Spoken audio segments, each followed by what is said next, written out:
이거 엄마 반지랑 똑같은데. 국수를 먹고 있는 태준에게 5살쯤으로 보이는 소녀가 소리쳤습니다. 아가야, 엄마 반지랑 비슷하게 생겼니? 재벌회장 태준이 시장통 국수집에서 아이에게 이야기했습니다. 아니에요.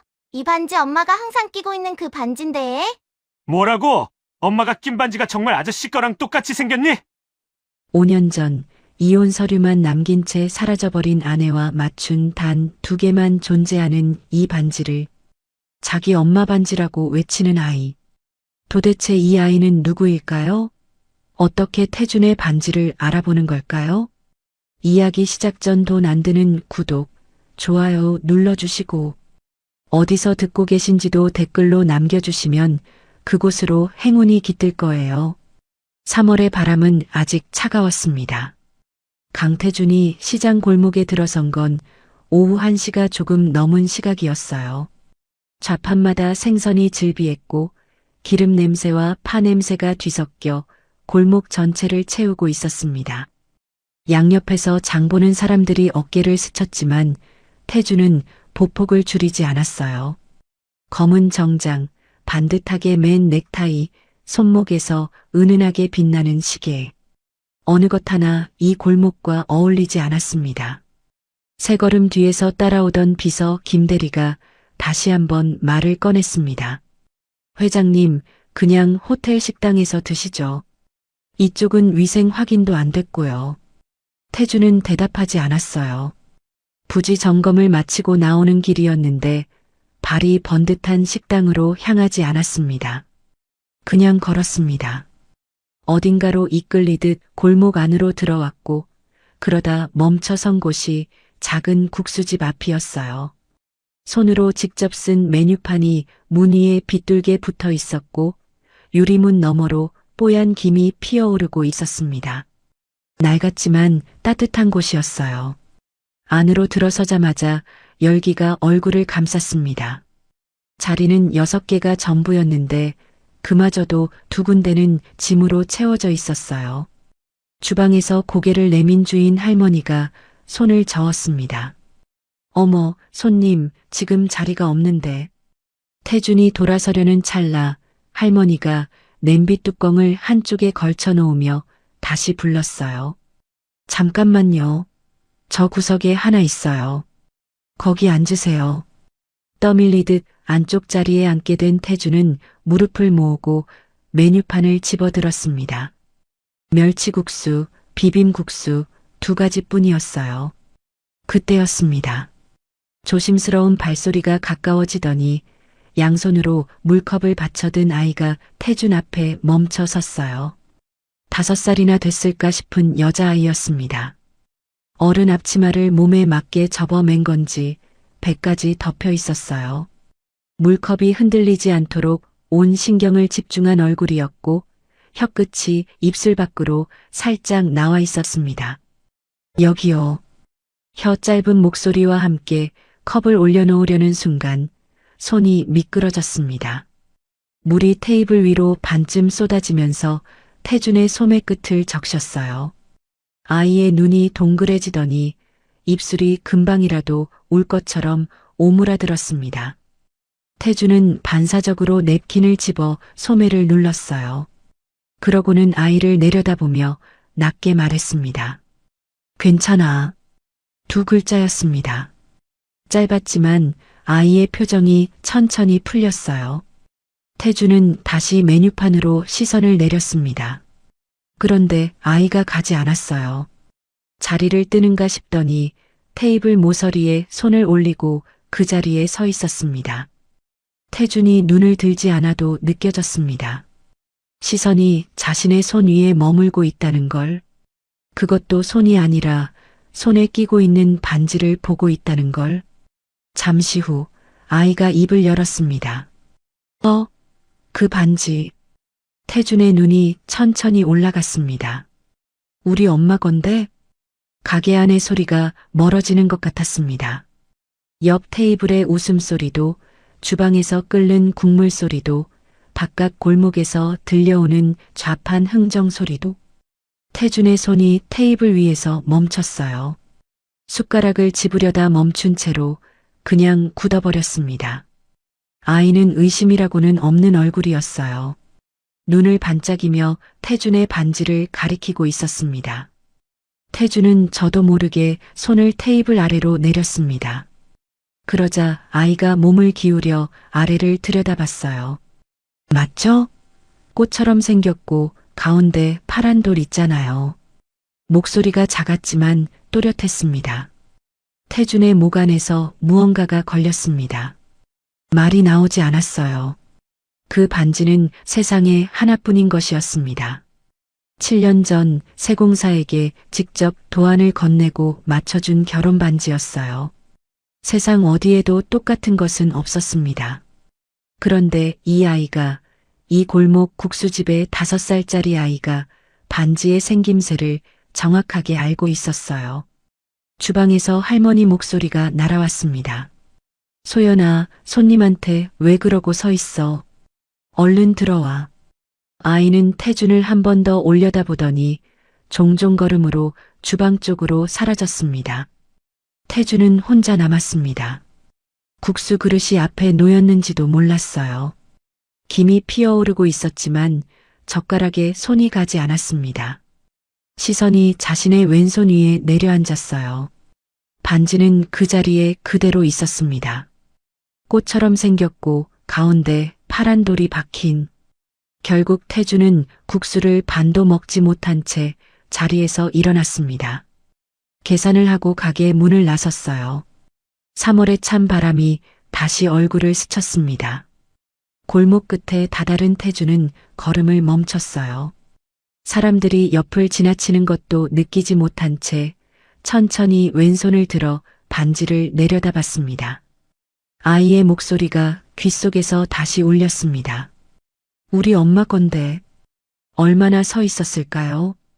골목을 오가는 사람들이 태준의 옆을 스치고 지나갔습니다. 장바구니를 든 아주머니, 뛰어가는 아이들, 리어카를 밀며 길을 여는 상인. 태준은 그 한가운데 서서 왼손만 내려다보고 있었어요. 반지는 차가웠습니다. 3월 바람에 금속이 식어 있었고 손가락에 닿는 감촉이 평소보다 더 또렷하게 느껴졌습니다. 꽃처럼 생겼고 가운데 파란 돌. 아이의 목소리가 귓속에서 맴돌았습니다. 태준은 천천히 고개를 들었어요. 국수집 유리문이 저만치 보였습니다. 김이 서려 안이 잘 보이지 않았지만 작은 그림자 하나가 창가 쪽에서 움직이고 있었습니다.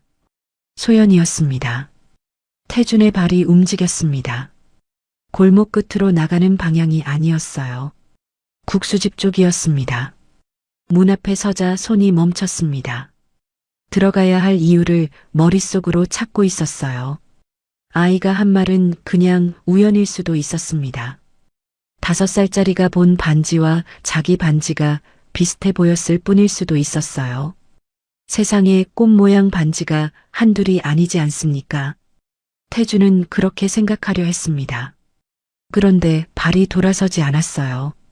유리문 너머로 소연이 창가 쪽으로 걸어오다가 태준과 눈이 마주쳤습니다. 아이는 잠깐 멈추더니 작은 손을 들어 흔들었어요. 반갑다는 표정이 역력했습니다. 태준은 굳은 얼굴로 서 있다가 결국 문을 밀었습니다. 아저씨 왜 또 왔어요? 소연이 곧장 달려왔습니다. 태준은 잠시 말을 잃었어요. 국수가 맛있어서. 본인도 어색하다는 걸 아는 대답이었습니다.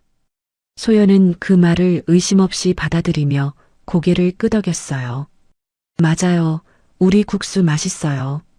그러고는 다시 제 할 일을 하러 총총 걸어갔습니다. 태준은 아까 앉았던 구석 자리에 다시 앉았습니다.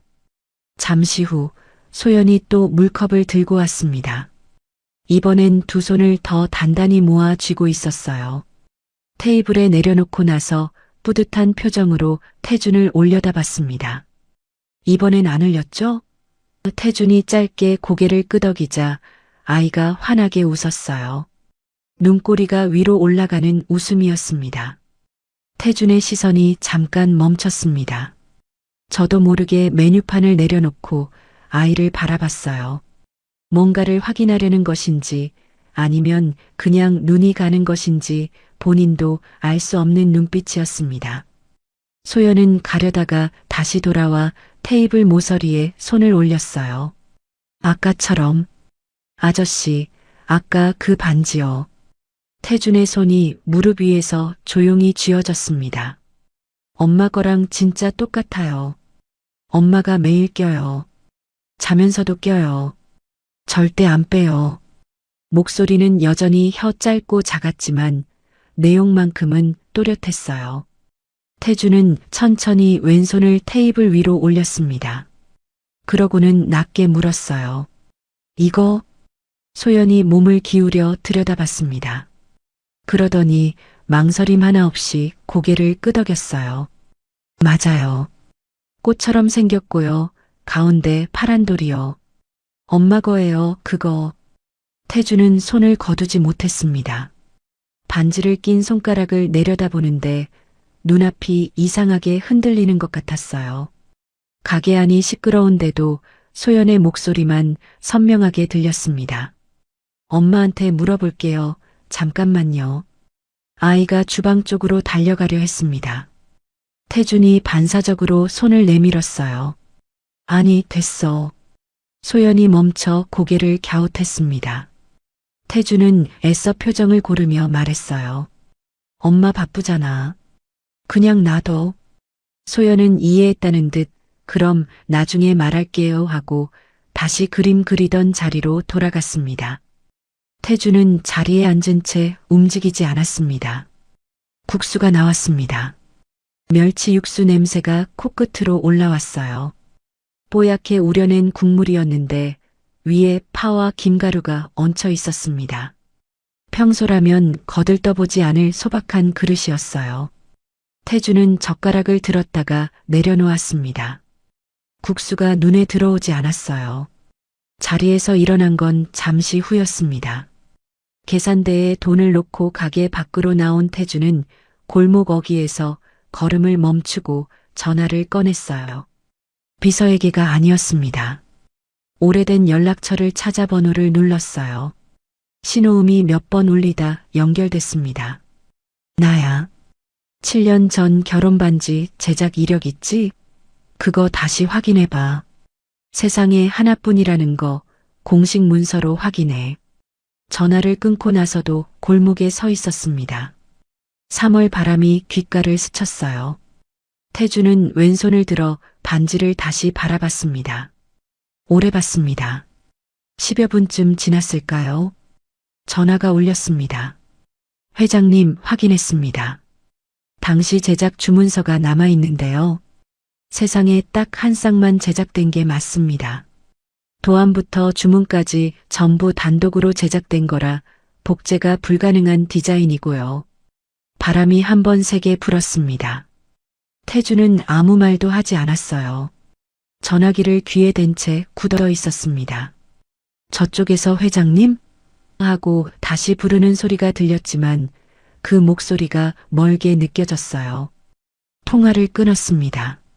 천천히 손을 내리면서 왼손 반지를 바라봤어요. 이번에는 손가락에서 반지를 빼냈습니다.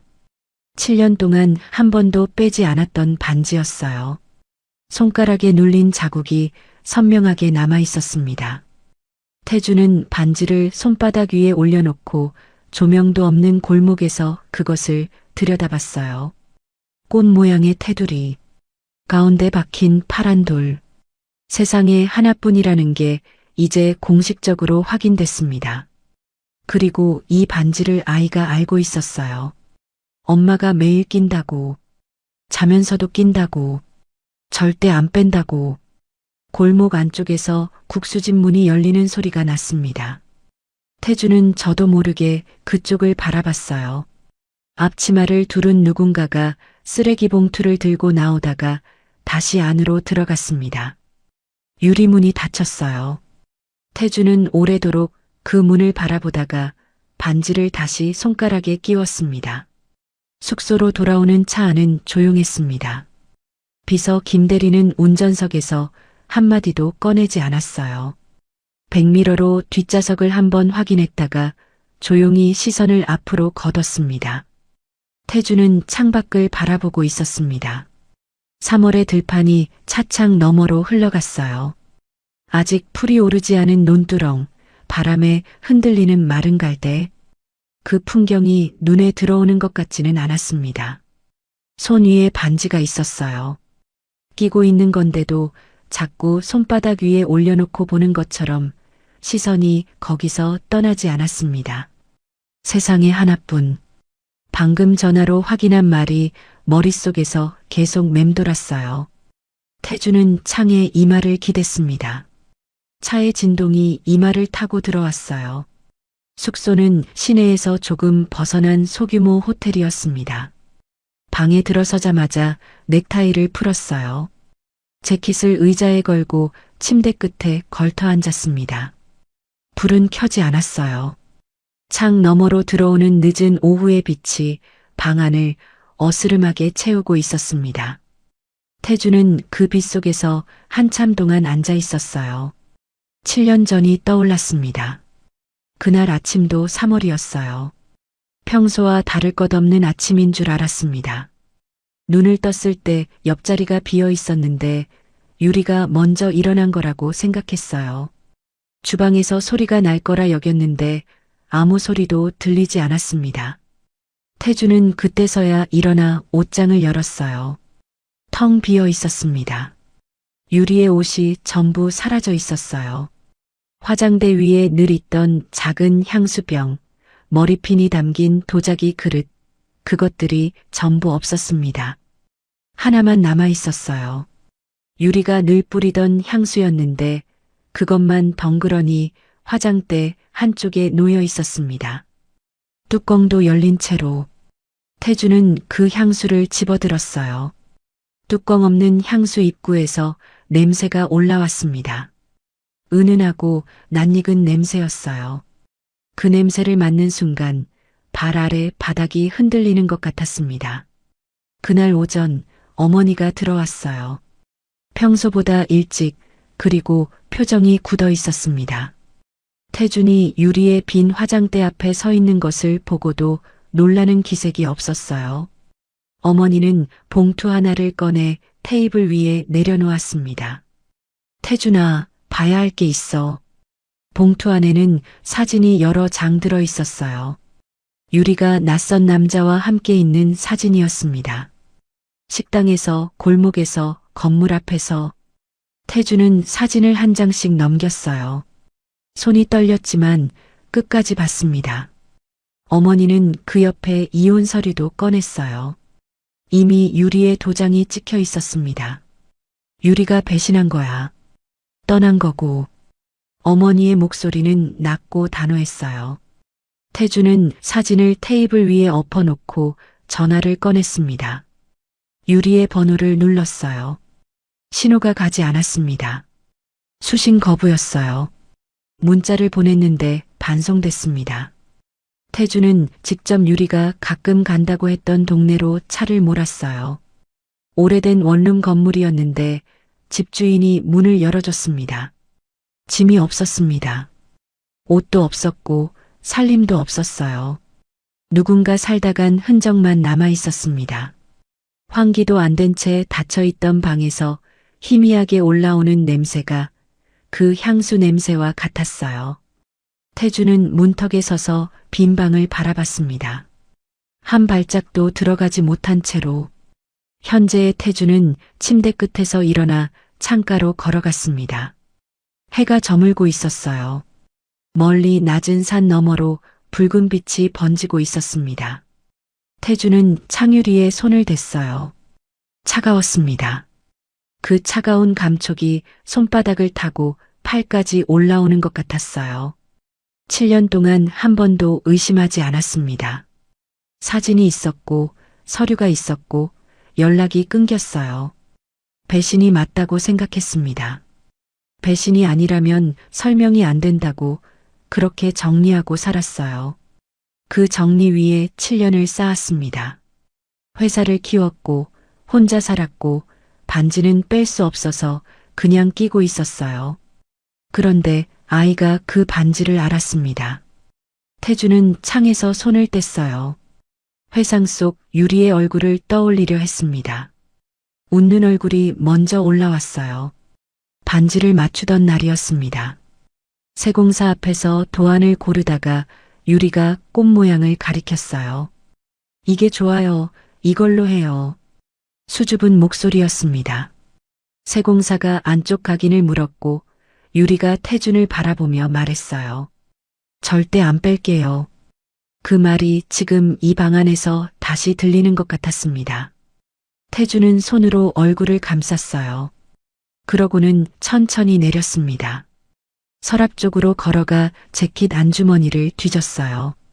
오래된 명함 뒤에 접혀있던 작은 사진 한 장을 꺼냈습니다. 지갑에 넣었다가 꺼냈다가를 반복하다가 결국 안주머니 깊숙이 밀어 넣어두었던 것이었어요. 결혼 직후 찍은 사진이었습니다. 유리가 웃고 있었어요. 눈꼬리가 위로 올라가는 웃음이었습니다. 태주는 오래 들여다봤습니다. 그러다 사진을 내리고 낮은 목소리로 혼자 말했어요. 배신한 여자가 반지를 7년 동안 끼고 있었다고? 방 안에 대답은 없었습니다. 창밖 붉은 노을만 천천히 사그라들고 있었어요. 태주는 침대에 눕지 않았습니다. 의자를 창가로 끌어당겨 앉았어요. 그리고 어두워지는 바깥을 바라보며 7년 전 어머니가 내밀었던 봉투를 머릿속에서 다시 꺼냈습니다. 사진들, 도장이 찍힌 서류, 그리고 배신한 거야라는 단호한 목소리. 처음 보는 것처럼 다시 들여다봤습니다. 이상한 것이 하나 있었어요. 유리는 평소 태준에게 토라지면 사흘이고 나흘이고 말을 안 하는 사람이었습니다. 작은 일에도 꼭 한마디는 하고 넘어가는 사람이었어요. 그런 사람이 아무 말도 없이 메모 한 줄도 없이 떠날 수 있을까요? 태주는 그 생각을 7년 동안 한 번도 끝까지 밀어붙이지 않았습니다. 지금 처음으로 끝까지 밀어붙였어요. 만약 조작이었다면 목소리가 방 안에서 작게 울렸습니다. 태주는 손 위에 반지를 내려다봤어요. 가운데 파란 돌이 어둠 속에서도 희미하게 빛을 받아 반짝였습니다. 밤새 의자에서 잠이 들었던 것 같았습니다. 눈을 떴을 때 창밖은 이미 환했어요. 태주는 굳은 목을 천천히 돌리며 자리에서 일어났습니다. 의자 팔걸이에 눌린 팔뚝이 저렸어요. 침대는 그대로였습니다. 누운 흔적 하나 없이 반듯하게 정돈된 채로 세면대 앞에 서서 찬물로 얼굴을 씻었습니다. 거울 속 자신의 얼굴이 낯설게 느껴졌어요. 눈밑이 거뭇했고 눈빛이 어딘가 흔들려 있었습니다. 만약 조작이었다면 어젯밤 방 안에서 혼자 내뱉었던 말이 다시 떠올랐어요. 태주는 수건으로 얼굴을 닦으며 거울을 외면했습니다. 오전 일정은 부지 인근 지자체 담당자들과의 미팅이었습니다. 회의실은 시청 건물 3층에 있었어요. 담당자 셋이 자료를 펼쳐놓고 설명을 이어갔습니다. 교통 접근성, 용적률, 인허가 예상 기간. 태주는 상석에 앉아 서류를 손에 들고 있었어요. 눈은 서류를 향하고 있었지만 시선이 글자 위를 그냥 미끄러졌습니다. 담당자가 지도를 짚으며 무언가를 설명했고 옆에 앉은 김대리가 고개를 끄덕이며 받아 적었어요. 태주는 그 소리를 멀리서 듣는 것처럼 앉아 있었습니다. 회장님, 이 구역 경계선 쪽은 어떻게 보십니까? 담당자가 직접 물었습니다. 태준이 눈을 들었어요. 다음에 다시 검토하죠. 짧게 끊었습니다. 담당자들이 서로 눈빛을 주고받았어요. 미팅이 시작된 지 30분도 되지 않은 시각이었습니다. 김대리가 황급히 수습에 나섰지만 태주는 이미 자리에서 일어나 재킷을 집어들었어요. 오늘은 여기까지 합시다. 복도로 나온 태주는 김대리의 뒤따르는 발소리를 뒤로하고 혼자 엘리베이터를 탔습니다. 버튼을 누르고 나서 문이 닫히는 동안 거울처럼 반들거리는 엘리베이터 벽에 자신의 얼굴이 비쳤어요. 잠시 그 얼굴을 바라봤습니다. 시장 골목은 오전인데도 제법 활기가 있었습니다. 과일 좌판 아주머니가 귤을 봉지에 담으며 흥정을 하고 있었고 두부장수 아저씨가 손수레를 밀며 골목 안쪽으로 들어갔어요. 태주는 정장 차림으로 그 사이를 걸었습니다. 어제보다 걸음이 느렸어요. 국수집 방향으로 가다가 골목 어귀에서 한번 멈췄습니다. 그러고는 다시 발을 뗐어요. 국수집 앞에 서자 유리문 너머가 먼저 눈에 들어왔습니다. 소연이 보였어요. 안쪽 구석자리에 앉아 무릎 위에 종이를 올려놓고 뭔가를 그리고 있었습니다. 고개를 푹 숙인 채 크레파스를 움직이고 있었어요. 태주는 문을 열지 않고 잠시 그 모습을 바라봤습니다. 그러다 문을 밀었어요. 어서 오세요. 주인 할머니가 주방에서 고개를 내밀었습니다. 소연이 소리를 듣고 고개를 들었어요. 태준을 보더니 눈이 둥그레졌습니다. 아저씨 또 왔어요. 반색하며 손을 들었어요. 태준은 어제와 같은 구석자리에 앉았습니다. 멸치국수 하나요. 주문을 하고 나서 테이블 위에 두 손을 모았습니다. 소연은 다시 그림에 집중하는 것 같았어요. 잠시 후 물컵을 들고 다가왔습니다. 오늘은 두 손으로 꼭 쥔 채 천천히 걸어왔어요. 테이블에 올려놓고 나서 뿌듯한 눈으로 태준을 봤습니다. 또 안 흘렸죠? 태준이 짧게 웃었습니다. 소연이 그 웃음을 보고 같이 웃었어요. 그 순간이었습니다. 소연이 웃자 눈꼬리가 위로 올라갔습니다. 활처럼 휘어 올라가는 눈매였어요. 태준의 시선이 거기서 멈췄습니다. 숨이 잠깐 얕아졌어요. 소연은 아무것도 모른 채 돌아서서 제자리로 걸어갔습니다. 태준은 그 뒷모습을 바라봤어요. 국수가 나왔습니다. 멸치 국물 냄새가 올라왔지만 젓가락을 들지 않았어요. 소연이 다시 크레파스를 쥐고 고개를 숙였습니다. 볼에 힘을 주며 선을 긋는 모양이었어요. 그러다 잠깐 고개를 드는 순간 뺨에 보조개가 생겼습니다. 작고 동그란 보조개였어요. 태준의 입에서 소리가 새어나왔습니다. 보조개가 있네. 혼잣말처럼 작은 소리였는데 소연이 들었어요. 알아요? 엄마도 있어요. 아이는 당연한 걸 말한다는 듯 가볍게 받아쳤습니다. 그러고는 다시 크레파스를 집었어요. 태준의 손이 젓가락 위에서 조용히 굳었습니다. 한참 후 태준이 자리에서 일어나 소연 옆으로 걸어갔습니다. 아이 옆 빈 의자에 천천히 앉았어요. 소연이 올려다봤습니다. 같이 봐도 돼요? 소연이 고개를 끄덕이며 종이를 태준 쪽으로 기울여줬어요. 그림에는 두 사람이 있었습니다. 머리카락이 긴 여자와 작은 아이. 여자 손에 뭔가 동그란 것이 그려져 있었는데 아마 반지인 것 같았어요. 그리고 여자와 아이 옆에 아무것도 그려지지 않은 빈 공간이 있었습니다. 여기는 누구야? 태준이 그 빈 자리를 가리켰습니다. 소연이 크레파스를 내려놓으며 말했어요. 아빠요. 아직 안 그렸어요. 태준의 목 안에서 무언가가 걸렸습니다. 소연은 태연한 얼굴로 크레파스를 다시 집었어요. 아빠는 없어? 몰라요. 엄마가 언젠가 온대요. 짧고 담백한 대답이었습니다. 소연은 빈자리에 동그란 얼굴을 그리기 시작했어요. 태준은 그 손을 바라보다가 조용히 자리에서 일어났습니다. 화장실 쪽으로 걸어가면서 발걸음이 무거웠어요. 세면대 앞에 섰습니다. 수도꼭지를 틀지 않은 채로 거울을 봤어요. 형광등빛 아래 자신의 얼굴이 또렷하게 보였습니다. 태준은 천천히 웃어봤어요. 억지로 웃자 눈꼬리가 올라갔습니다. 활처럼 휘어 올라가는 눈매였어요.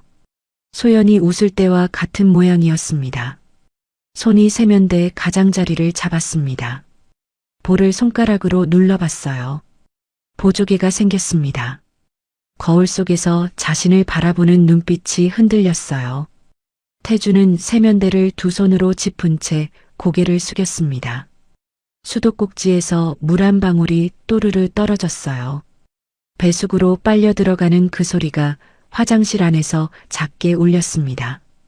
한참 만에 고개를 들었습니다. 거울 속 자신을 다시 바라봤어요. 부정하려 할수록 더 선명해지는 것이 있었습니다. 태주는 거울에서 눈을 돌리지 못한 채 낮게 말했어요. 저 아이가 나랑 닮았다. 화장실을 나온 태주는 국수집 구석 자리로 돌아와 앉았습니다. 소연은 여전히 그림을 그리고 있었어요. 아빠 자리에 얼굴을 그려 넣은 모양이었습니다. 동그란 얼굴에 눈 2개, 입 하나. 크레파스로 꾹꾹 눌러 그린 그림이었어요. 태주는 그 그림을 보지 않으려고 시선을 국수 그릇으로 내렸습니다. 국수는 퍼져 있었어요. 오래 두었더니 면이 불어 국물 위로 번져 있었습니다. 젓가락을 들었다가 내려놓았어요. 계산을 하고 가게를 나왔습니다. 소연이 또 와요. 하고 손을 흔들었지만 태주는 짧게 고개만 끄덕이고 문을 밀었어요. 골목 바람이 얼굴을 스쳤습니다. 차가웠어요. 숙소로 돌아온 건 오후 늦은 시각이었습니다.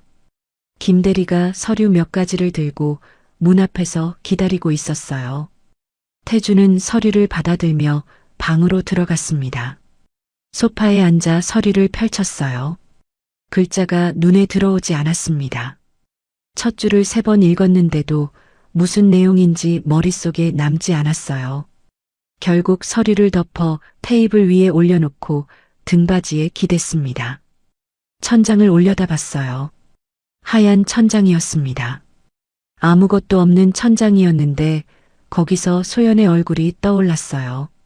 웃을 때 올라가는 눈꼬리, 볼에 생기는 작은 보조개, 그리고 아무것도 그려지지 않은 채 비워둔 그림 속 아빠 자리. 태주는 눈을 감았습니다. 저녁을 시켜놓고 손도 대지 않았어요. 룸서비스로 들어온 음식이 트레이 위에서 식어갔습니다. 태주는 창가 의자에 앉아 바깥을 바라봤어요. 도시의 불빛이 낮게 깔려 있었습니다. 멀리 편의점 간판이 깜빡였고 골목 입구에 가로등 하나가 홀로 켜져 있었어요. 조용한 밤이었습니다.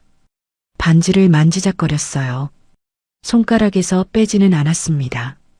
그냥 엄지로 돌렸어요.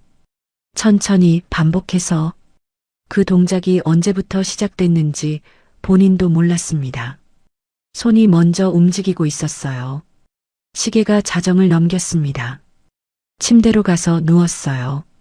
불을 껐습니다. 천장이 어두웠어요. 눈을 감으면 잠이 올 것 같았는데 오지 않았습니다.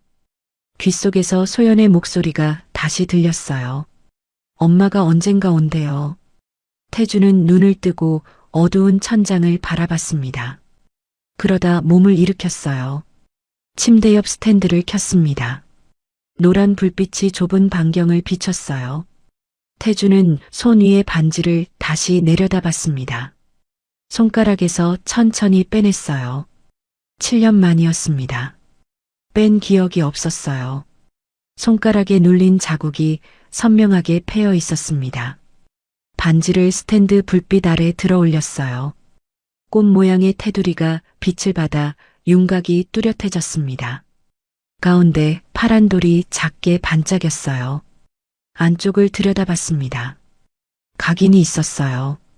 작은 글씨로 새겨진 YRTJ. 유리와 태준의 이니셜이었습니다. 세공사가 이 각인은 평생 지워지지 않습니다라고 했던 말이 떠올랐어요. 그 말이 맞았습니다. 7년이 지났는데도 글자는 또렷했어요. 태주는 반지를 손바닥 위에 올려놓았습니다. 그러고는 7년 전으로 거슬러 올라갔어요. 반지를 맞추러 갔던 날이었습니다. 세공사 작업실은 작고 조용한 곳이었어요. 쇠냄새와 기름 냄새가 섞여 있었고 작업대 위에 루페와 집게가 놓여 있었습니다. 유리는 쇼케이스 앞에 서서 도안들을 하나씩 들여다봤어요. 오래 고민하더니 꽃 모양 도안 위에 손가락을 올렸습니다. 이게 좋아요. 이걸로 해요. 수줍은 목소리였어요. 세공사가 각인 문구를 물었을 때 유리는 태준을 바라봤습니다. 뭐라고 새길지 두 사람이 함께 정했어요. 그리고 완성된 반지를 받아 손가락에 끼우면서 유리가 말했습니다. 절대 안 뺄게요. 웃으면서 한 말이었어요.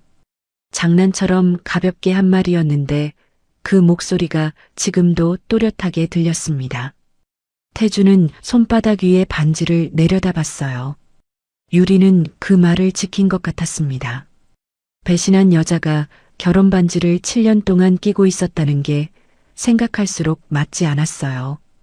도망간 여자가 그것만 가져갔다는 것도, 새 남자가 생긴 여자가 전 남편이 만들어준 반지를 자면서까지 낀다는 것도, 태주는 그 생각을 7년 동안 한 번도 이 방향으로 밀어본 적이 없었습니다.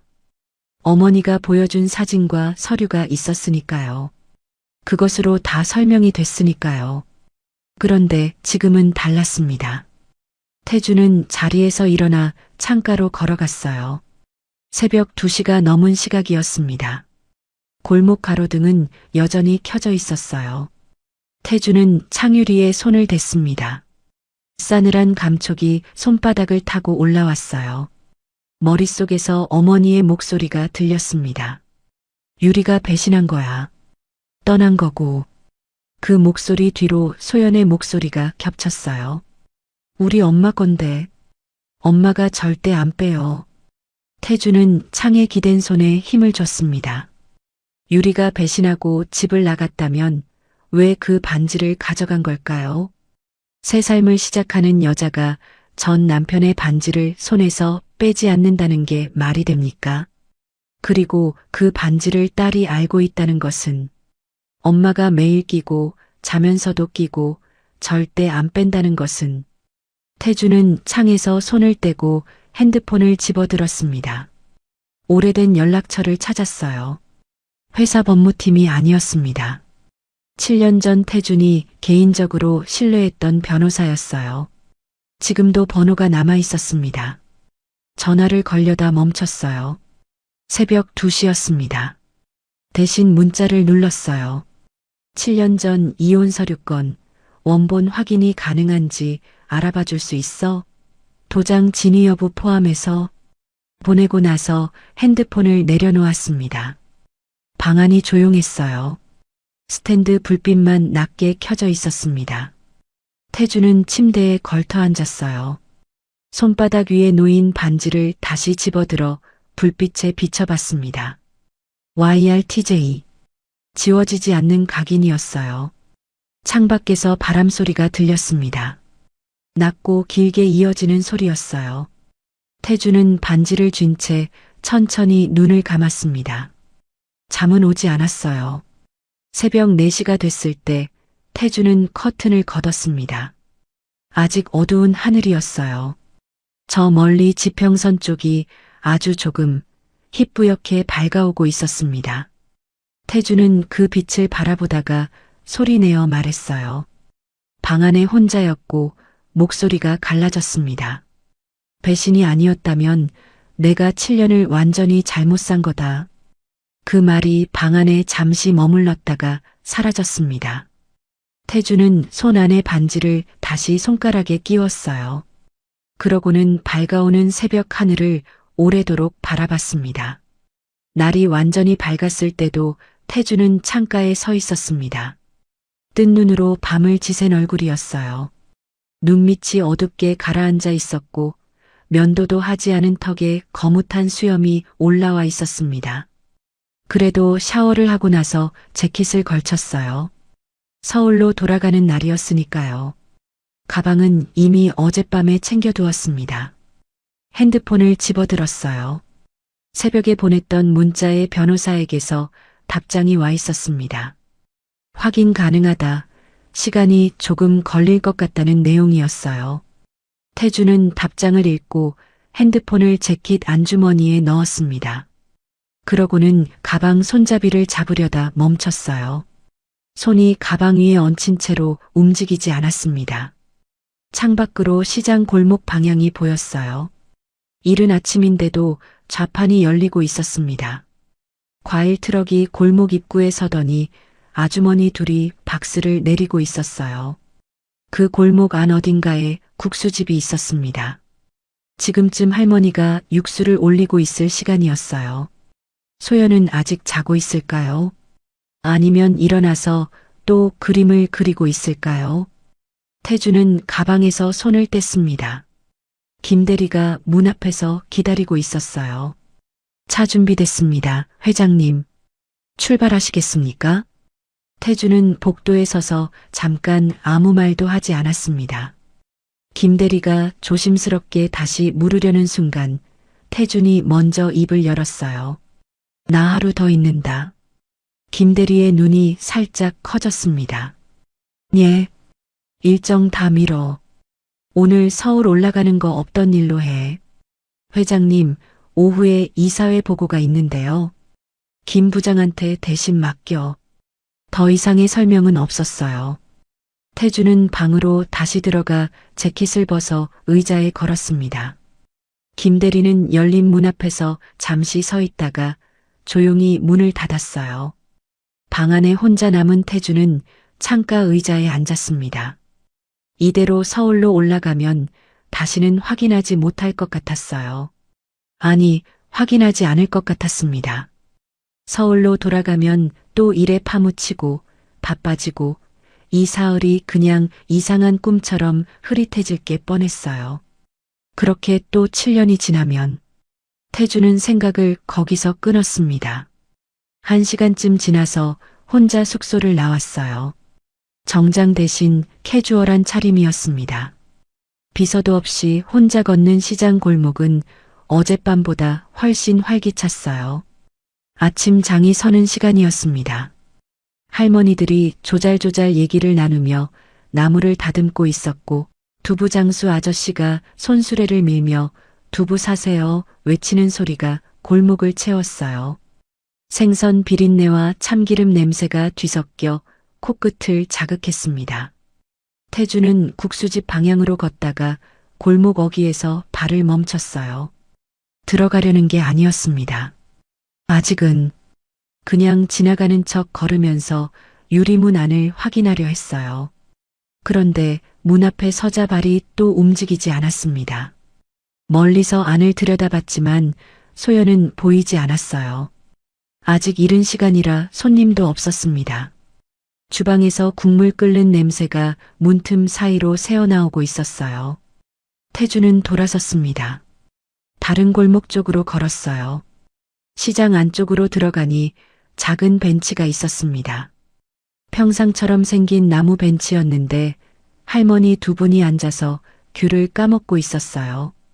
태주는 그 옆 빈자리에 조용히 앉았습니다. 할머니들은 일끔 쳐다봤다가 다시 대화로 돌아갔어요. 태주는 핸드폰을 꺼내 오래된 연락처를 찾았습니다. 회사 법무팀장 번호였어요. 신호가 2번 울리고 연결됐습니다. 나야. 7년 전 이혼 처리건 있잖아. 그거 외부 경로로 다시 추적해 볼 수 있어? 법무팀 통하지 말고 개인적으로. 저쪽에서 잠시 침묵이 흘렀습니다. 어떤 부분을 확인하시려는 겁니까? 서류 자체, 도장이 진짜인지, 당사자가 직접 찍은 건지, 또 짧은 침묵이 있었어요. 시간이 좀 걸리겠습니다만 알아보겠습니다. 전화를 끊고 나서 핸드폰을 무릎 위에 내려놓았습니다. 옆에서 할머니 한 분이 귤 한쪽을 내밀었어요. 젊은 양반, 이거 하나 먹어요. 달아요. 태준이 고개를 들었습니다. 할머니는 주름진 얼굴로 귤 쪽을 내밀고 있었어요. 거절하기 어려운 눈빛이었습니다. 태준은 감사합니다 하고 받았어요. 입에 넣으니 달고 시큼한 즙이 터졌습니다. 오래 먹지 않았던 맛이었어요. 무슨 고민 있어요? 얼굴이 영 안 좋네. 할머니가 조용히 물었습니다. 태주는 잠깐 말을 잃었어요. 그러다 짧게 웃었습니다. 그냥 생각할 게 좀 있어서요. 생각은 많이 한다고 풀리는 게 아니에요. 발이 이끄는 대로 가면 돼요. 발이 더 솔직하거든. 할머니는 그 말을 하고 나서 아무렇지 않게 귤을 한쪽 더 입에 넣었어요. 태주는 그 말을 듣고 한동안 벤치에 앉아 있었습니다. 골목 저쪽에서 익숙한 목소리가 들린 건 그때였어요. 아저씨, 고개를 들었습니다. 소연이었어요. 작은 마트 봉지를 두 손에 들고 골목을 걸어오고 있었습니다. 혼자였어요. 봉지가 무거운지 두 팔이 바깥쪽으로 벌어져 있었고 종종 걸음을 치고 있었습니다. 태준이 자리에서 일어났어요. 소연이 발을 멈추려다 봉지를 떨어뜨렸습니다. 내용물이 쏟아지지는 않았지만 봉지가 바닥을 쳤어요.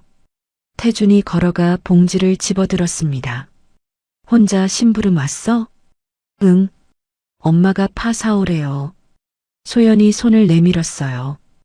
봉지를 돌려달라는 뜻이었습니다. 태주는 대신 들어줬어요. 아저씨가 들어줄게. 소연이 잠깐 생각하더니 고개를 끄덕였습니다. 그러고는 국수집 방향으로 걷기 시작했어요. 태준이 나란히 걸었습니다. 아이의 걸음에 맞추니 보폭이 절반으로 줄었어요. 아저씨는 서울 사람이에요? 소연이 올려다보며 물었습니다. 응. 그럼 왜 자꾸 와요? 태준이 대답하지 않자 소연은 기다리지 않고 혼자 말을 이었어요. 우리 국수 맛있어서 그렇죠? 엄마 국수 진짜 맛있거든요. 태준은 대답 대신 아이의 옆모습을 내려다봤습니다. 작은 코, 올라간 눈꼬리 걸을 때마다 흔들리는 짧은 머리카락. 골목바람이 불자 소연이 눈을 살짝 찡그렸어요. 국수집 앞에 도착했습니다. 소연이 문을 밀며 안으로 들어갔어요. 태주는 봉지를 소연에게 건네줬습니다. 소연이 받아들고 주방을 향해 뛰어갔어요. 엄마, 파 사왔어요. 그리고 아저씨도 왔어요. 태주는 열린 문 앞에 서 있었습니다. 주방 안에서 기척이 있었어요.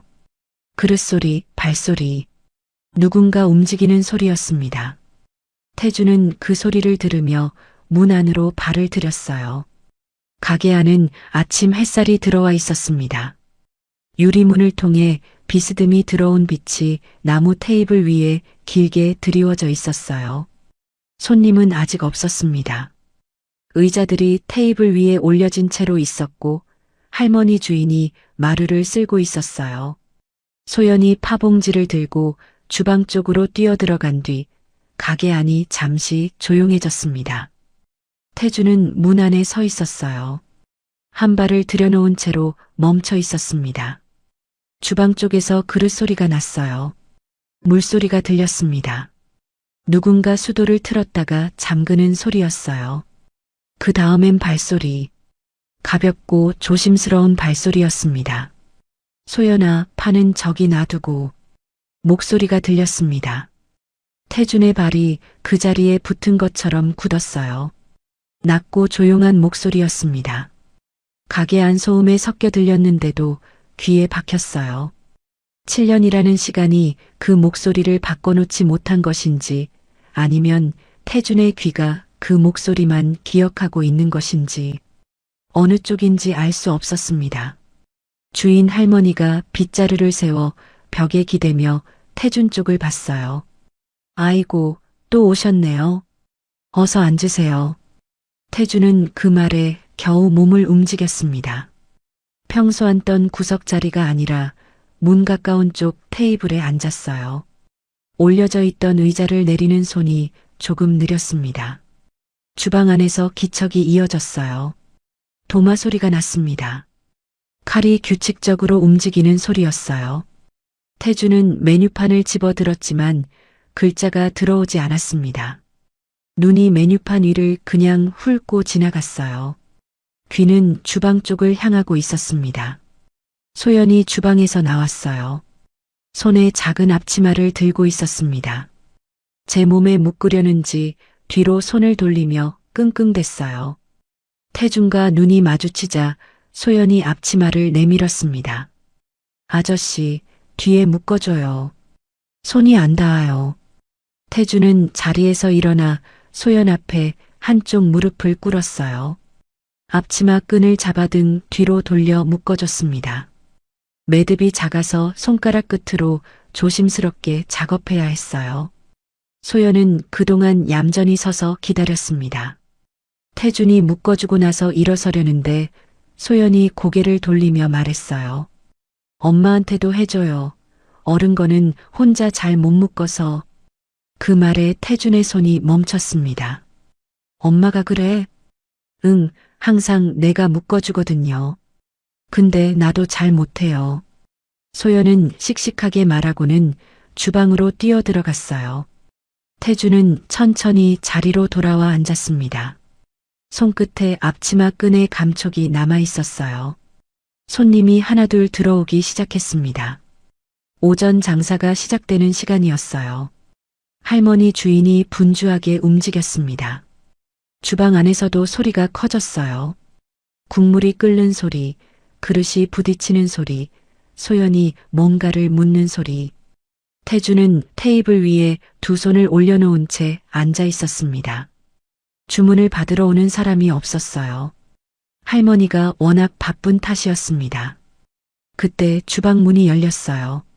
앞치마를 두른 여자가 그릇 2개를 들고 나왔습니다. 고개를 숙인 채였어요.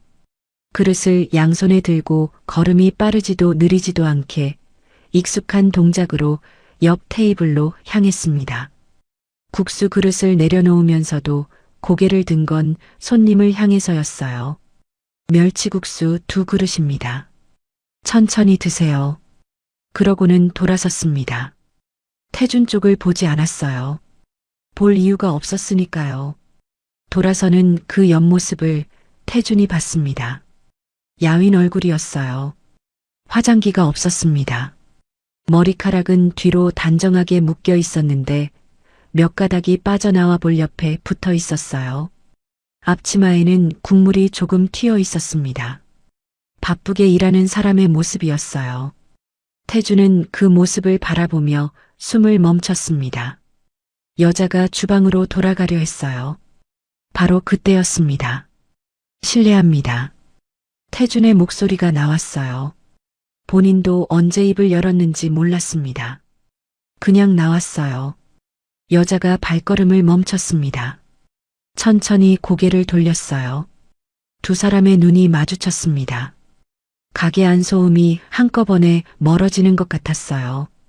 옆 테이블에서 국수를 먹는 소리도, 할머니가 주방에서 외치는 소리도. 태주는 자리에서 일어서지도 못하고 그대로 앉아 있었습니다. 여자는 서 있었어요. 두 사람 사이의 거리는 2발짝쯤이었습니다. 여자의 눈이 커졌습니다. 크레파스 빛깔처럼 또렷한 눈이었어요. 그 눈이 태준을 보는 순간 딱 굳어버렸습니다. 손에 들고 있던 빈 그릇이 기울어졌어요. 태준이 본능적으로 자리에서 일어나 손을 뻗었습니다. 그릇 밑을 받쳤어요. 두 사람의 손이 그릇을 사이에 두고 닿았습니다. 차가운 손이었습니다. 여자의 손가락 끝이 태준의 손 위에 닿자마자 떨렸어요. 여자가 그릇을 도로 잡아채며 한 발짝 뒤로 물러났습니다. 태준도 앞으로 나가지 못하고 그 자리에 서 있었어요. 아무 말도 나오지 않았습니다. 7년이라는 시간이 두 사람 사이에 벽처럼 서 있었어요. 여자의 눈밑이 순간 붉어졌습니다. 입술이 움직이려다 멈췄어요. 태준은 그 얼굴을 바라봤습니다.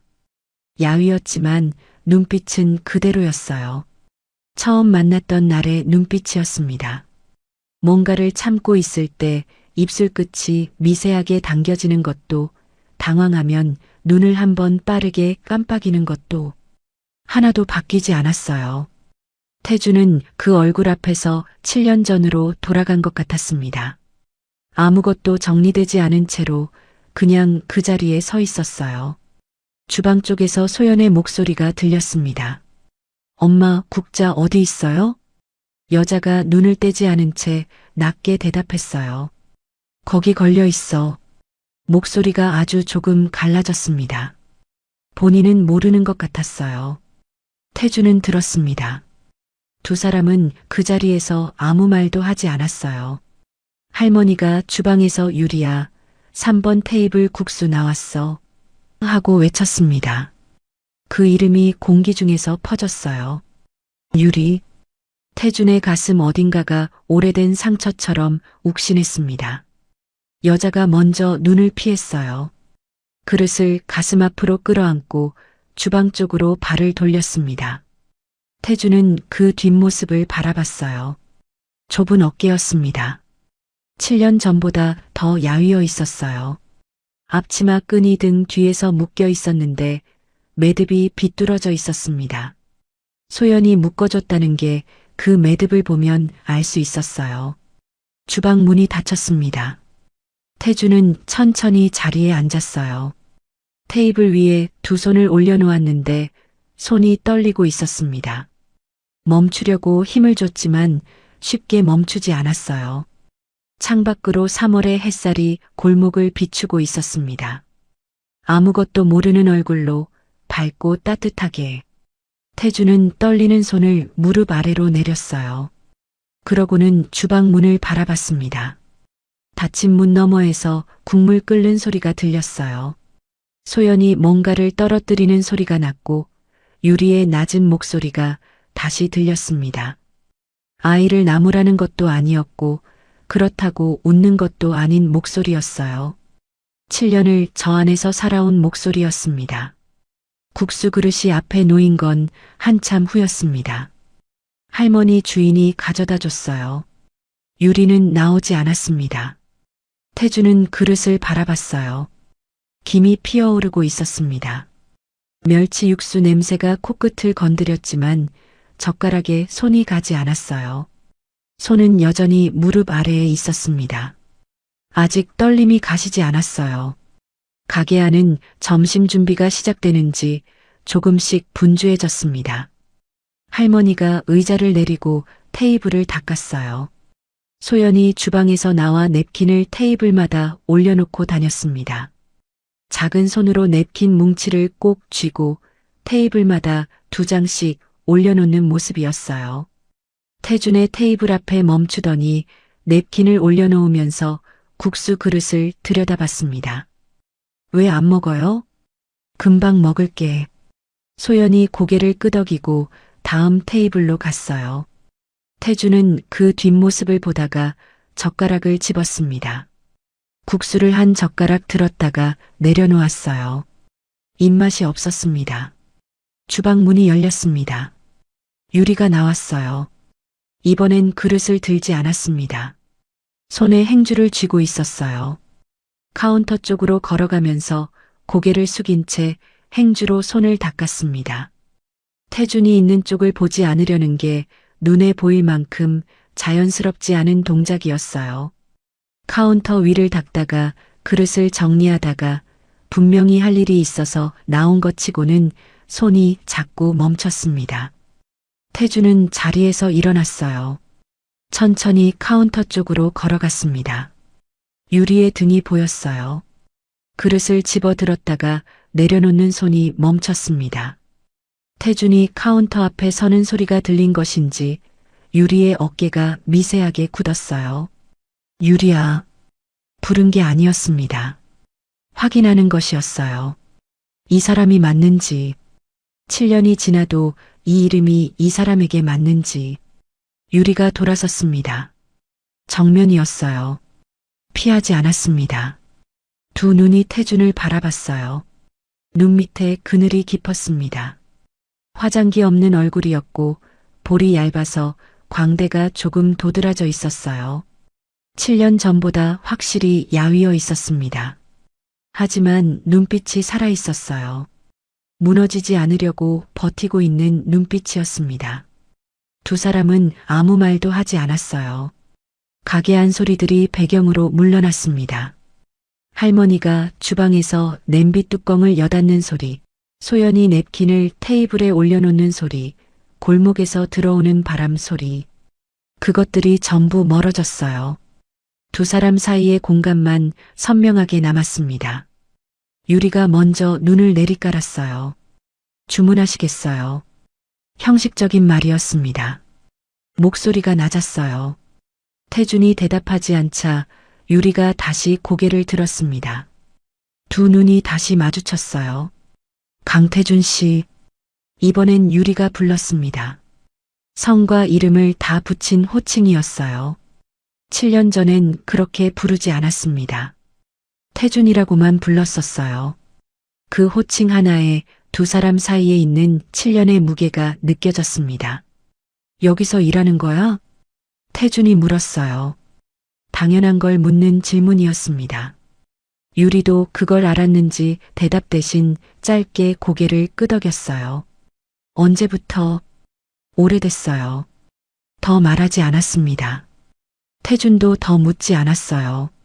두 사람이 카운터를 사이에 두고 서 있었는데 그 좁은 거리가 몇십 미터처럼 느껴졌습니다. 그때 주방 쪽에서 발소리가 났어요. 소연이 달려나왔습니다. 냅킨을 다 올려놓은 모양이었어요. 유리 앞치마 끝을 잡아당기며 올려다 봤습니다. 엄마, 다 했어요. 유리가 소연의 머리에 손을 얹었어요. 짧게, 가볍게. 그러고는 잘했어라고 말했습니다. 낮고 부드러운 목소리였어요. 태준은 그 장면을 바라봤습니다. 소연이 태준을 올려다 봤어요. 아저씨, 국수 다 식겠다라고 말하면서 자기 자리로 뛰어갔습니다. 유리가 소연의 뒷모습을 보다가 시선을 카운터 위로 내렸어요. 손 안에 있던 행주를 다시 폈다 접었습니다. 태준이 낮게 물었어요. 저 아이 몇 살이에요? 유리의 손이 멈췄습니다. 6살이에요. 짧은 대답이었어요. 유리는 고개를 들지 않았습니다. 태준은 그 대답을 받아들고 머릿속으로 셈을 했어요. 7년 전이었습니다. 그 무렵이었어요. 아이가 생겼다면 유리가 집을 나간 그 무렵에 손 안에서 반지가 느껴졌습니다. 태준은 왼손을 카운터 위에 천천히 올려놓았어요. 반지가 형광등 빛을 받아 빛났습니다. 유리의 시선이 그것을 봤어요. 눈이 반지 위에 잠깐 머물렀다가 다른 곳으로 이동했습니다. 하지만 그 짧은 순간에 유리의 턱이 당겨졌어요. 참는 사람의 턱이었습니다. 유리 씨도 반지 끼고 있어요? 카운터 너머로 유리의 왼손이 보였습니다. 행주 아래에 감춰져 있었어요. 유리가 행주를 내리지 않았습니다. 태준이 기다렸어요. 한참 만에 유리가 행주를 내렸습니다. 왼손이 보였어요. 손가락에 반지가 있었습니다. 꽃 모양의 테두리, 가운데 박힌 파란 돌. 태준의 것과 같은 반지였어요. 세상에 딱 한 쌍만 만들어진 반지였습니다. 태준은 그 반지를 바라보다가 유리의 얼굴을 봤어요. 유리는 고개를 들었습니다. 피하지 않았어요. 눈이 빨개져 있었습니다. 눈물이 고여 있었어요. 흘리지는 않았습니다. 참고 있었어요. 왜 아직 끼고 있어요? 태준의 목소리가 낮게 나왔습니다. 질문인지 혼잣말인지 알 수 없는 말이었어요. 유리가 입술을 열었다가 닫았습니다. 그때 소연이 테이블 쪽에서 소리쳤어요. 엄마, 아저씨 국수 다 불었어요. 그 목소리에 두 사람이 동시에 소연 쪽을 바라봤습니다. 소연은 태준의 자리 앞에 서서 국수 그릇을 내려다보고 있었어요. 걱정스러운 표정으로 불어버린 면을 젓가락으로 건드리고 있었습니다. 아무것도 모르는 얼굴이었어요. 태준은 그 아이의 옆모습을 바라봤습니다. 올라간 눈꼬리, 볼에 생기는 보조개, 집중할 때 살짝 내밀어지는 입술. 태준은 유리를 다시 봤어요. 유리는 소연을 보고 있었습니다. 그 눈빛이 흔들리고 있었어요. 태준이 카운터에 짚었던 손을 걷었습니다. 이야기해야 할 것 같아. 조용한 목소리였어요. 유리가 태준을 봤습니다. 대답을 안 했어요. 하지만 고개를 돌리지도 않았습니다. 그게 대답이었어요. 태준은 자리로 돌아와 앉았습니다. 불어버린 국수 그릇이 앞에 있었어요. 소연이 옆에서 이제 먹어요 하고 말했습니다. 태준은 젓가락을 들었어요. 국수를 한 젓가락 입에 넣었습니다. 아무 맛도 느껴지지 않았어요. 카운터 너머에서 유리가 움직이는 소리가 들렸습니다. 그릇을 정리하는 소리였어요. 발소리가 주방 쪽으로 향했다가 멈췄습니다. 잠시 후 다시 들렸어요. 왔다 갔다 하는 발소리였습니다. 마음이 그런 것처럼 발도 정하지 못하고 있는 것 같았어요. 태주는 국수 그릇을 내려다봤습니다. 7년 만에 같은 공간에 앉아 있었어요. 두 사람 사이에 카운터가 있었고 6살짜리 아이가 있었으며 7년이라는 시간이 있었습니다. 그 모든 것을 어디서부터 어떻게 풀어야 하는지 태주는 아직 몰랐어요. 다만 한 가지는 알았습니다. 이 자리에서 일어나면 안 된다는 것을. 점심 손님들이 들어오기 시작했습니다.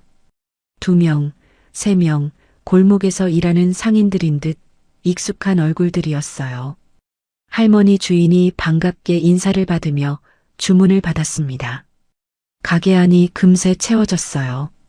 국물 끓는 냄새가 짙어졌고 사람들 목소리가 겹쳐졌습니다. 태주는 그 소란 한가운데 혼자 앉아 있었어요. 국수 그릇은 거의 손을 대지 않은 채였습니다. 유리는 주방과 홀을 오갔어요.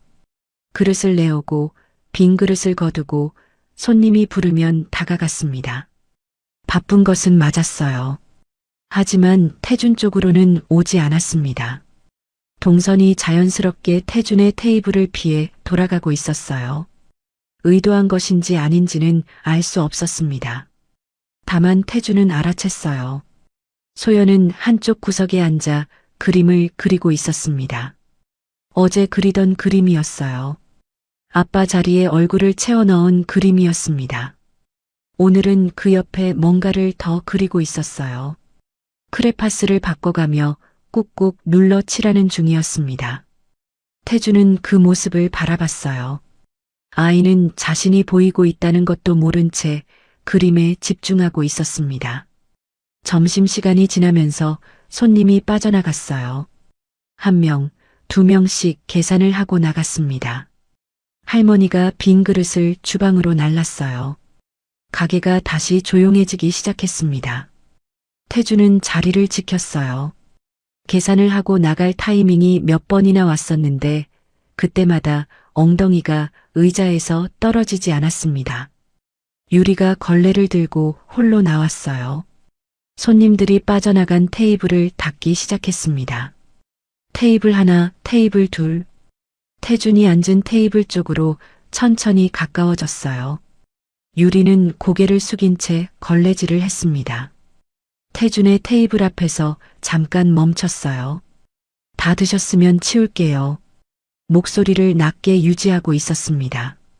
태준은 그릇을 옆으로 밀었어요. 다 못 먹었어요. 오늘은. 유리가 그릇을 집어들었습니다. 돌아서려는데 태준이 말했어요.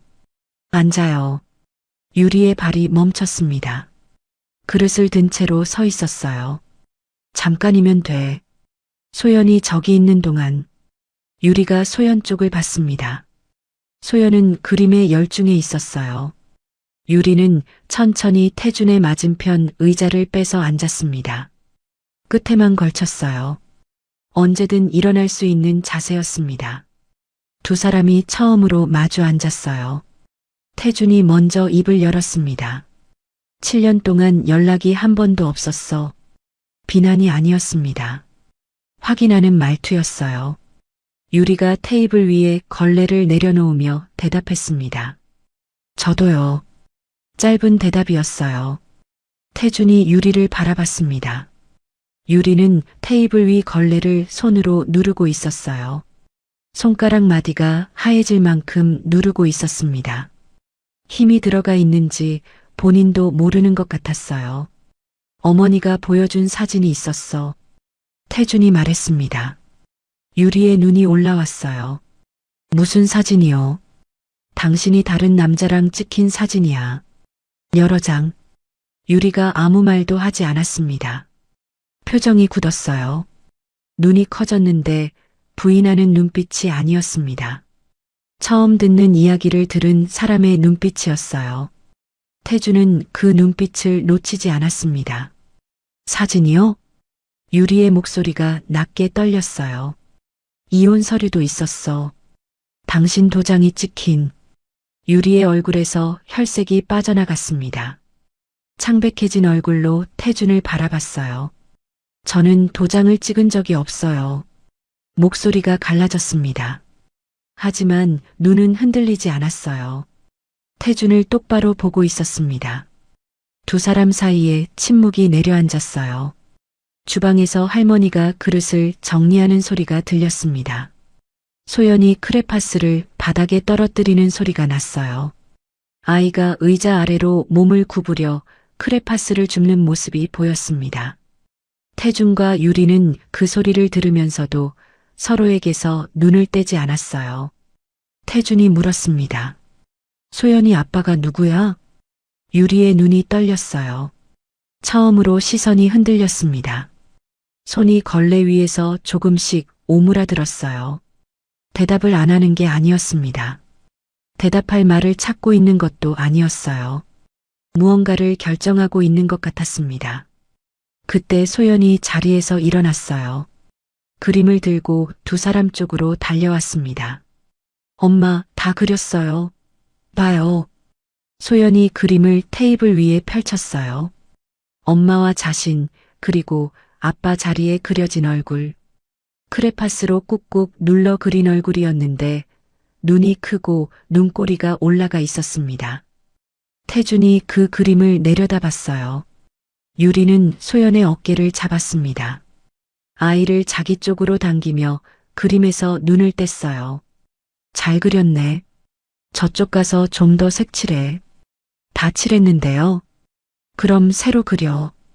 소연이 입술을 삐쭉 내밀었다가 엄마 얼굴을 보고 그냥 고개를 끄덕였습니다. 그림을 들고 다시 제자리로 돌아갔어요. 유리가 태준을 봤습니다. 태준도 유리를 봤어요.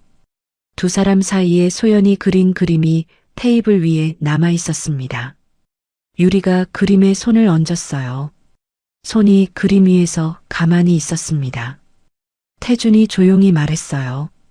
나랑 닮았어. 저 아이. 유리의 손이 그림 위에서 떨렸습니다. 아주 조금이었지만 태준의 눈에는 보였어요. 눈꼬리가. 보조개도. 유리가 고개를 숙였습니다. 테이블을 내려다봤어요. 한참 동안 말이 없었습니다. 태준은 기다렸어요. 재촉하지 않았습니다. 유리의 어깨가 천천히 내려가는 것이 보였어요. 오래 버티고 있던 힘이 빠져나가는 것 같았습니다. 이야기해야 할 것 같아요. 유리가 먼저 말했어요. 아까 태준이 했던 말을 그대로 돌려줬습니다. 목소리가 낮았어요. 소연이 재워놓고요. 태준이 고개를 끄덕였습니다. 유리가 자리에서 일어났어요. 그릇을 들고 주방 쪽으로 걸어갔습니다. 걸음이 평소보다 느렸어요. 주방 문 앞에서 잠깐 멈췄다가 안으로 들어갔습니다. 태준은 테이블 위에 남겨진 그림을 내려다봤어요. 소연이 그린 아빠의 얼굴이었습니다. 눈이 크고 눈꼬리가 올라가 있었어요. 크레파스로 그린 그림이었는데 어딘지 낯이 익었습니다. 태준은 손가락으로 그림 끝을 살며시 건드렸어요. 소연이 구석에서 새 종이를 꺼내는 소리가 들렸습니다. 할머니가 주방에서 무언가를 들고 나오다가 태준을 보고 멈췄어요. 잠깐 뭔가 말하려는 것 같더니 그냥 지나쳤습니다. 가게 안이 조용했어요. 태준은 소연이 그린 그림을 조심스럽게 들어 올렸습니다. 형광등빛 아래서 보니 크레파스 색이 더 선명하게 보였어요. 꾹꾹 눌러 그린 선들이 종이에 깊이 파여 있었습니다. 힘있는 손으로 그린 그림이었어요. 그 선들을 손끝으로 천천히 따라갔습니다. 주방에서 유리의 목소리가 들렸어요. 소연에게 말하는 소리였습니다.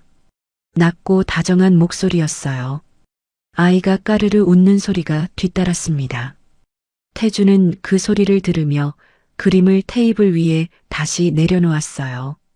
손 위에 반지가 있었습니다. 유리의 손에도 같은 반지가 있었어요. 7년 동안 두 사람이 각자의 손에 끼고 살아온 반지였습니다. 세상에 딱 한 쌍이었어요.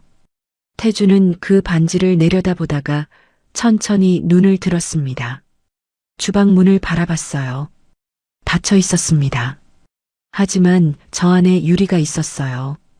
7년이 지났는데도 이 작은 골목 국수집에서 같은 반지를 끼고 있었습니다. 무언가가 태준의 가슴 한가운데를 천천히 눌렀어요. 아프다고도 아니라고도 할 수 없는 감각이었습니다. 소연이 잠든 건 저녁 8시가 조금 넘은 시각이었습니다. 할머니 주인은 일찍 퇴근했어요. 가게 문을 닫고 나자 골목은 금세 조용해졌습니다. 형광등 불빛만 가게 안을 채우고 있었어요. 유리가 주방에서 나왔습니다. 앞치마를 벗어 카운터 위에 올려놓고 태준 맞은편 자리에 앉았어요. 아까처럼 의자 끝에 걸친 자세가 아니었습니다. 등을 의자에 기댔어요. 오래 버텨온 사람이 처음으로 힘을 푸는 것 같은 자세였습니다. 두 사람 사이에 빈 테이블이 있었어요. 태준이 먼저 말을 꺼냈습니다. 그날 아침 나는 당신이 스스로 떠난 줄 알았어. 유리가 테이블 위에 두 손을 모았습니다. 반지가 형광등 빛을 받아 희미하게 빛났어요. 새벽 2시였어요. 유리가 낮게 말했습니다. 잠들어 있는데 누군가 문을 두드렸어요. 열었더니 차가 와 있었고 사람이 둘이었어요. 어머님이 보낸 사람들이었습니다. 짐 챙길 시간도 없었어요. 그냥 끌려 나왔어요. 태준이 유리를 바라봤습니다. 아무 말도 하지 않았어요. 전화를 하려고 했는데 핸드폰이 없었습니다. 차 안에서 달라고 했더니 목적지에 도착하면 준다고 했어요. 도착한 곳은 서울에서 한참 벗어난 곳이었어요. 핸드폰을 돌려받았을 때는 이미 번호가 바뀌어 있었습니다. 당신한테 연결이 안 됐어요. 유리의 목소리는 흔들리지 않았습니다. 오래전에 이미 다 사귄 이야기를 꺼내는 목소리였어요. 하지만 손이 말을 듣지 않았습니다. 테이블 위에 모은 두 손이 조금씩 떨리고 있었어요. 태준이 물었습니다. 이혼 서류는? 저는 도장을 찍은 적이 없어요. 유리가 태준을 똑바로 봤습니다. 어떻게 처리됐는지는 모르겠어요. 제 도장이 어디에 있었는지도요. 나중에 알았을 땐 이미 다 끝나 있었습니다. 태준의 손이 테이블 위로 올라왔어요. 주먹을 쥐었다가 천천히 폈습니다. 유리는 그 손을 봤어요. 반지가 보였습니다. 유리는 자신의 왼손을 내려다봤어요. 같은 반지였습니다. 왜 아무것도 하지 않았어? 태준의 목소리가 낮게 나왔습니다. 원망이 아니었어요. 이해하려는 목소리였습니다. 유리가 잠시 말을 잃었어요. 창밖에서 바람이 지나가는 소리가 들렸습니다. 골목 어딘가에서 고양이 우는 소리가 났어요. 임신한 걸 알았을 때였어요. 유리의 목소리가 처음으로 갈라졌습니다. 혼자였고 돈도 없었고 연락할 수 있는 사람이 없었어요. 당신한테 연락이 안 됐고 연락이 됐다고 해도 어머님이 보낸 사람들이 와서 끌어냈는데 돌아간다고 해서 받아줄 것 같지 않았어요. 그래서 그냥 나왔어요. 소연이를. 태준이 눈을 감았습니다. 잠깐이었어요. 다시 눈을 뜰 때 눈빛이 달라져 있었습니다. 그날 정말 네가 떠난 게 아니었구나. 혼잣말처럼 나온 말이었어요. 유리가 들었습니다. 아니에요. 짧고 분명한 대답이었습니다. 쫓겨난 거예요. 그 한마디가 가게 안에 조용히 내려앉았습니다. 태주는 자리에서 일어나지 않았어요. 움직이지 않았습니다. 눈만 천천히 감겼다가 열렸어요. 7년이었습니다. 7년 동안 배신이라고 믿어온 시간이었어요. 어머니의 말을 믿었고, 사진을 믿었고, 서류를 믿었습니다. 그 믿음 위에 7년을 쌓아왔어요. 그 7년이 지금 이 자리에서 소리도 없이 무너지고 있었습니다. 태준이 손으로 입을 막았어요. 그러고는 천천히 내렸습니다. 유리는 태준을 바라봤어요. 눈가가 뜨겁게 달아올랐고 참았던 눈물이 한쪽 볼을 타고 조용히 흘러내렸습니다. 손으로 닦지 않았어요. 닦을 힘이 없는 것인지 아니면 이제는 숨기지 않아도 된다고 느끼는 것인지 그냥 두고 있었습니다. 태준이 말했어요. 소연이는 내 딸이야. 물음이 아니었습니다. 유리가 고개를 끄덕였어요. 천천히 한번. 가게 안이 조용했습니다. 주방에서 국물이 식어가는 소리도 골목의 바람 소리도 전부 멀었어요. 태주는 주방 쪽 안쪽 문을 바라봤습니다. 소연이 자고 있는 방이었어요. 닫힌 문 너머에서 아이의 숨소리가 들릴 것 같았습니다. 태준이 자리에서 일어났어요. 창가로 걸어가 창밖을 바라봤습니다. 골목은 어두웠어요. 가로등 하나가 빗물에 젖은 골목을 비추고 있었습니다. 태준의 어깨가 한번 크게 오르내렸어요. 유리가 뒤에서 말했습니다. 미안해요. 태준이 돌아보지 않았어요. 왜 당신이 미안해? 목소리가 낮고 갈라져 있었습니다. 유리가 대답하지 않았어요. 두 사람은 그 자리에서 한동안 아무 말도 하지 않았습니다. 창밖 가로등 불빛이 흔들렸어요. 바람이 지나간 것이었습니다. 태주는 그 불빛을 바라보다가 천천히 뒤를 돌았어요. 유리가 테이블 앞에 앉아 있었습니다. 고개를 숙이고 있었어요. 두 손이 테이블 위에서 맞잡혀 있었습니다. 태준이 자리로 돌아와 앉았어요. 두 사람이 다시 마주 앉았습니다. 7년 전엔 같은 집에 살았고 지금은 이 작은 골목 국수집 테이블을 사이에 두고 앉아 있었어요. 처음부터 다 이야기해. 태준이 말했습니다. 조용했지만 단단한 목소리였어요. 그날 밤부터 유리가 고개를 들었습니다. 눈이 빨개져 있었어요. 태준을 한번 바라보더니 입을 열었습니다. 그 이야기가 시작됐어요.